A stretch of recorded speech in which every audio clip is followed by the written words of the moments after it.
السلام علیکم ورحمۃ اللہ وبرکاتہ۔ حضرات محترم، آج ہم انشاءاللہ عز و جل اپنی اس مختصر سی ویڈیو میں دنیا کی محبت کے بارے میں جانیں گے کہ ہمارے دلوں میں جو دنیا کی محبت گھر کر چکی ہے، یہ دنیا کی محبت ہمارے لیے سراپا ہم کو گناہوں کی جانب لے جاتی ہے، ہم کو اپنے رب سے دور کرتی ہے، ہم کو اپنے مقصد یعنی اللہ کی معرفت حاصل کرنا، اللہ کی عبادت کرنا، یہی ہم سبھی مسلمانوں کا مقصد ہے کہ ہم اللہ کا قرب حاصل کریں، اللہ کو راضی کریں، اللہ کے نیک بندوں میں شمار ہوں۔ اگر ہمارے دل میں دنیا کی محبت رچ بس چکی ہے تو ہم اس مقصد سے دور ہو جائیں گے اور ہمیں اس راستے پر یہ دنیا کی محبت ڈال دے گی جو شیطان کا راستہ ہے، جو جہنم میں لے جانے والا راستہ ہے۔ اسی لیے دنیا کی محبت آخر ہے کیا؟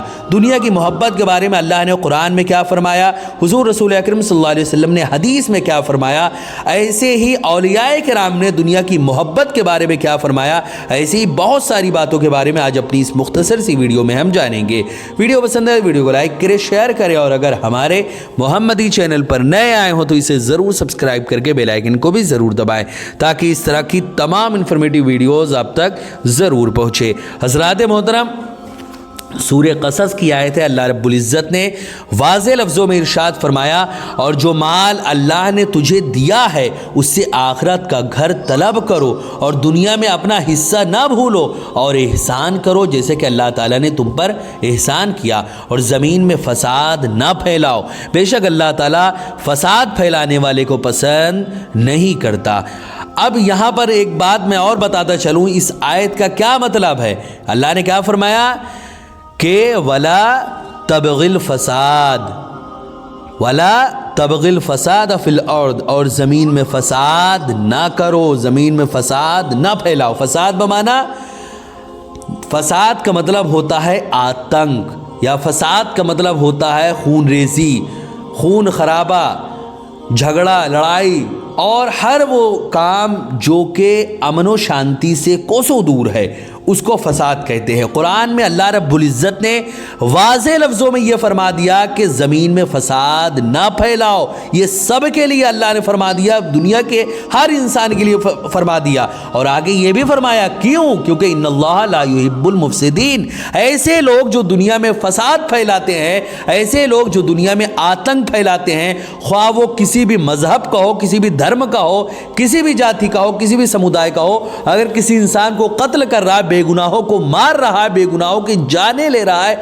کہیں پر بم بلاسٹ کر رہا ہے، کہیں پر کسی کی جان لے رہا ہے، تو ایسے لوگوں کو اللہ نے قرآن میں واضح لفظوں میں فرما دیا ان اللہ لا یحب المفسدین، ایسے لوگوں کو اللہ پسند نہیں کرتا، ایسے لوگوں کا اسلام سے کوئی بھی لینا دینا نہیں ہے، کیونکہ اسلام تو اس چیز کو پسند ہی نہیں کرتا۔ اللہ نے خود فرمایا ولا تبغ الفساد فی الارض، زمین میں کہیں پر بھی فساد نہ کرنا، کیونکہ اللہ تعالیٰ فسادیوں کو، ایسے لوگوں کو جو ٹیررسٹ ہوتے ہیں، آتنکوادی ہوتے ہیں، خواہ وہ کسی بھی دھرم کا ہو، اگر کوئی ٹیررسٹ ہے، آتنکوادی ہے، تو ایسے لوگوں کو اللہ رب العزت پسند نہیں کرتا۔ قرآن میں اللہ نے یہ واضح کر دیا۔ اب اگر کوئی نام نہاد انسان یہ کہے کہ اسلام آتنکواد کے بارے میں بڑھاوا دیتا ہے، تو یہ سمجھ لے قرآن میں اللہ نے خود یہ بات فرما دیا کہ ایسے لوگ، خواہ وہ کوئی بھی ہو، اگر کوئی انسان اس طرح کرتا ہے تو اللہ تعالیٰ ایسے لوگوں کو پسند نہیں کرتا۔ ایسے لوگوں کے بارے میں اللہ نے خود کہہ دیا وَلَا تَبْغِ الْفَسَادَ فِي الْأَرْضِ، زمین میں کہیں پر بھی ذرہ برابر بھی کوئی فساد نہیں کرنا، کسی کو جان سے نہیں مارنا، کسی پر ظلم و زیادتی نہیں کرنا، کہیں خون خرابہ نہیں کرنا، کچھ بھی نہیں کرنا، کیونکہ یہ چیزوں کو اللہ تعالیٰ نے پسند نہیں فرمایا۔ اللہ نے سختی سے منع کر دیا، یعنی یہ چیزیں حرام ہے، اسلام میں منع ہے بالکل، اسلام میں۔ اب اگر کوئی کرتا ہے، خواہ وہ مسلمان نام کا ہو، خواہ وہ غیر مسلم کوئی نام کا ہو، لیکن اسلام کا اس چیز سے کوئی لینا دینا نہیں ہے، جو یہ کرے گا اس کو سخت سے سخت سزا دی جائے، خواہ وہ کہیں کا بھی ہو، کوئی بھی ہو، کسی بھی دھرم کا ہو، کسی بھی جاتی کا ہو، کوئی بھی ہو۔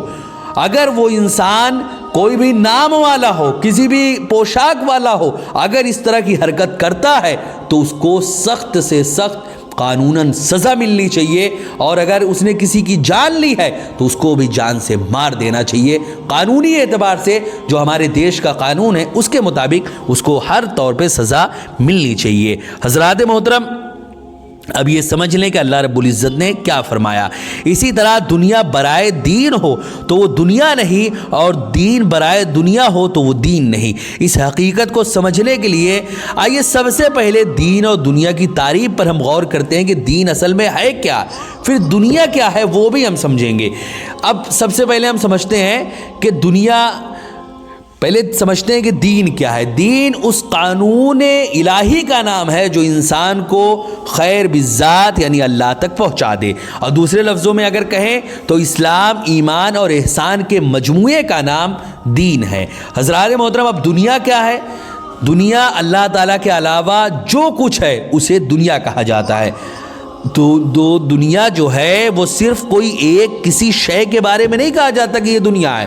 دنیا ہر وہ چیز ہے جو اللہ تعالیٰ کے علاوہ ہے۔ علم ما سوى اللہ، یعنی دنیا وہ ہے جو اللہ تعالیٰ کے علاوہ ہے۔ مثال کے طور پر ماں باپ، گھر بار، بیوی، بچے، مال، دولت، رشتہ دار، عزیز، اسی طرح یہ جتنے ہیں یہ سب کے سب دنیا ہے۔ اگر مال و دولت کا استعمال عزیز و اقارب کی مدد، بیوی بچوں کی پرورش، ماں باپ کی دیکھ بھال، اللہ تعالیٰ کی خوشنودی حاصل کرنے کے لیے اور دین کی راہ میں ہو تو اسے دنیا نہیں کہا جائے گا بلکہ یہ عین دین ہے۔ اگر کوئی ملک کی جامع مسجد میں معتکف ہو اور عوام کی جیب پر نظر رکھے تو اس کی تسبیحات و عبادات دین نہیں کہلائے گی بلکہ یہ دنیا ہے۔ حضرات محترم، بخاری شریف کی روایت حضور رسول اکرم صلی اللہ علیہ وسلم نے ارشاد فرمایا کہ اللہ کی رضا کے خاطر جو کچھ تم خرچ کرو گے یقیناً اس کا تمہیں اجر دیا جائے گا، یہاں تک کہ جو لقمہ تم اپنی بیوی کو اللہ کی رضا کے خاطر کھلاؤ گے اس پر بھی تمہیں ثواب دیا جائے گا۔ حضرات محترم، دین و دنیا دو الگ الگ چیزیں ہیں جو ایک ساتھ جمع نہیں ہوتی، کیونکہ دین اللہ کا مقرب بناتا ہے جبکہ دنیا اللہ سے دور اور ذکر سے غافل کر دیتی ہے۔ حضرات محترم، مثنوی نغمات الاسرار جو کہ حضور داعی اسلام شیخ ابو سعید شاہ احسان اللہ محمدی صفوی ادام اللہ ظلہ علینا کی ایک ایسی کتاب ہے جس میں انہوں نے طالبان راہ حق یعنی ایسے لوگ جو اللہ رب العزت کے راستے پر چلنے والے ہیں، سالک ہیں، ان کے لیے حضور داعی اسلام نے ایک ایسی کتاب لکھی ہے جس کا نام مثنوی نغمات الاسرار ہے۔ اس میں حضور داعی اسلام نے بہت ساری ایسی باتیں فرمائی ہیں کہ جو انسان اللہ کے راستے میں چلتا ہے وہ کیسے زندگی گزارے تاکہ وہ اللہ کی معرفت حاصل کر سکے۔ دنیا کے بارے میں حضور داعی اسلام نے فرمایا کہ اہل دنیا کے لیے عقبہ نہیں، جو دنیا دار ہیں ان کے لیے آخرت نہیں ہے، اہل عقبہ کے لیے دنیا نہیں، جو آخرت والے ہیں وہ دنیا میں بہت زیادہ ان کو ملتا نہیں ہے ساز و سامان۔ اور اسی طرح دین و دنیا دونوں ہاتھ آتے ہیں کب؟ دین و دنیا دونوں ہاتھ آتے ہیں کب؟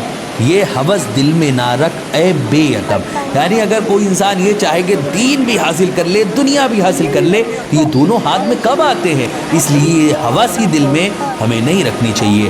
حضرات محترم، حضرت علی رضی اللہ تعالیٰ عنہ دنیا کی حقیقت بیان کرتے ہوئے ارشاد فرماتے ہیں کہ یاد رکھو دنیا دھوکہ اور مکر و فریب کی جگہ ہے، جو ہر دن شادی کرتی ہے، ہر رات رشتہ داروں کا قتل کرتی ہے اور ہر لمحہ قوم میں تفرقہ اور جدائی اور دشمنی ڈالتی ہے۔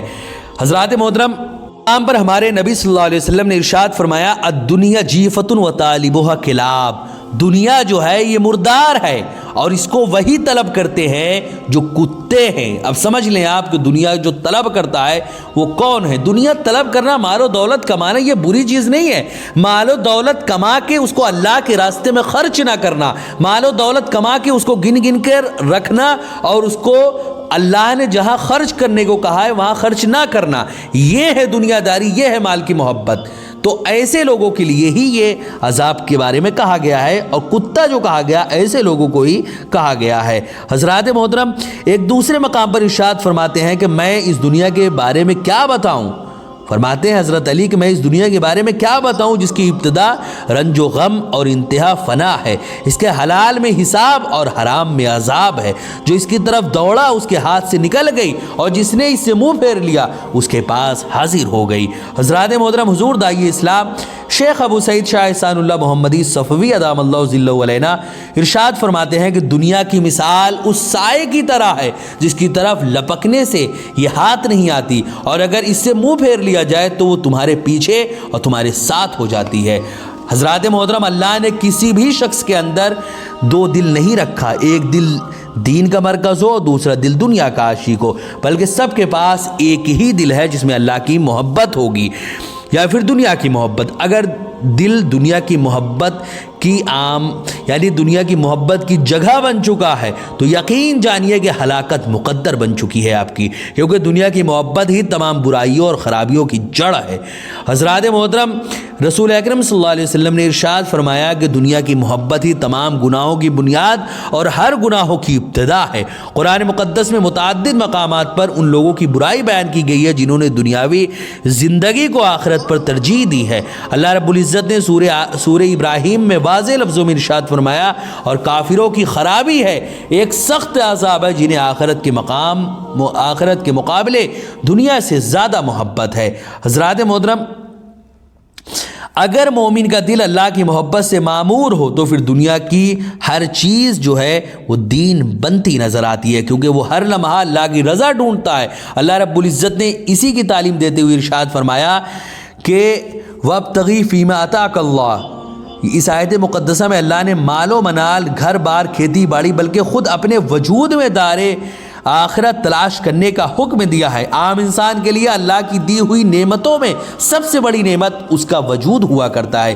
یہی وجہ ہے کہ حادثاتی موقعوں پر اپنی آل و اولاد کے بجائے انسان پہلے اپنے آپ کو بچانے کی فکر کرتا ہے۔ اس لیے بندے پر لازم ہے کہ اپنے وجود کے ہر حصے میں اللہ کی رضا تلاش کرے اور دنیا کو آخرت کے لیے استعمال کرے، کیونکہ دنیا آخرت کی کھیتی ہے اور یہی انسان کے لیے دنیا کا حقیقی حصہ ہے۔ حضرات محترم، بعض مفسرین نے اس وَلَا تَنْسَ نَصِيبَكَ فِي الدُّنْيَا کی وضاحت حلال روزی سے کی ہے، کیونکہ جہاں ایک بندے پر اللہ کا حق عائد ہوتا ہے وہیں اس کے اہل و عیال اور عزیز و اقارب کا بھی حق ہے۔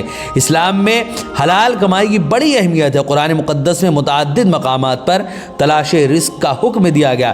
رسول اکرم صلی اللہ علیہ وسلم نے بھی تجارت کی اور شادیاں کی، صحابہ کرام رضی اللہ تعالیٰ عنہم کا بھی یہی طریقہ رہا، لیکن ان سب کے باوجود صحابہ واصل الی اللہ تھے، وہ ہماری طرح غافل نہیں تھے۔ ہماری زندگی اس مردار دنیا کے لیے ہوتی ہے الا ماشاء اللہ، جبکہ ان کی زندگی کا ہر لمحہ اللہ کی رضا اور اس کا قرب حاصل کرنے میں گزرتا تھا۔ وہ دنیا میں تھے لیکن دنیا ان کے دل میں نہیں تھی۔ ہم دیندار کہلاتے ہیں اور دین ہمارے اندر نہیں ہوتا۔ حضرات محترم، حضرت علی رضی اللہ تعالیٰ عنہ وَلَا تَنْسَ نَصِيبَكَ فِي الدُّنْيَا کی تفسیر کچھ اس طرح فرماتے ہیں کہ اپنی صحت اور تندرستی، اپنی طاقت، جوانی، اپنی دولت سے آخرت طلب کرو۔ اس قول کی تائید حضور صلی اللہ علیہ وسلم کی اس حدیث سے بھی ہوتی ہے کہ پانچ چیزوں سے پہلے غنیمت جانو، بڑھاپے سے پہلے جوانی کو غنیمت جانو، بیماری سے پہلے تندرستی کو غنیمت جانو، فقر و مفلسی، غریبی سے پہلے اپنی مالداری کو غنیمت جانو، مصروفیت، بزی رہنے سے پہلے اپنے فرصت کے لمحات کو غنیمت جانو، اور موت سے پہلے اپنی زندگی کو غنیمت جانو۔ حضرات محترم، یہ وہ نسخہ ہے جسے بار بار پڑھنے، غور کرنے اور اس پر عمل کرنے کی ضرورت ہے۔ جس کسی نے بھی اسے اپنی زندگی میں اپنا بنا لیا، یقیناً کامیابی اس کے قدموں میں ہوگی۔ حضرات محترم، ویڈیو پسند آئے ویڈیو کو لائک کریں، شیئر کریں۔ ایسی انفارمیٹیو ویڈیوز کے لیے ہمارے چینل کو سبسکرائب کریں۔ السلام علیکم ورحمۃ اللہ وبرکاتہ۔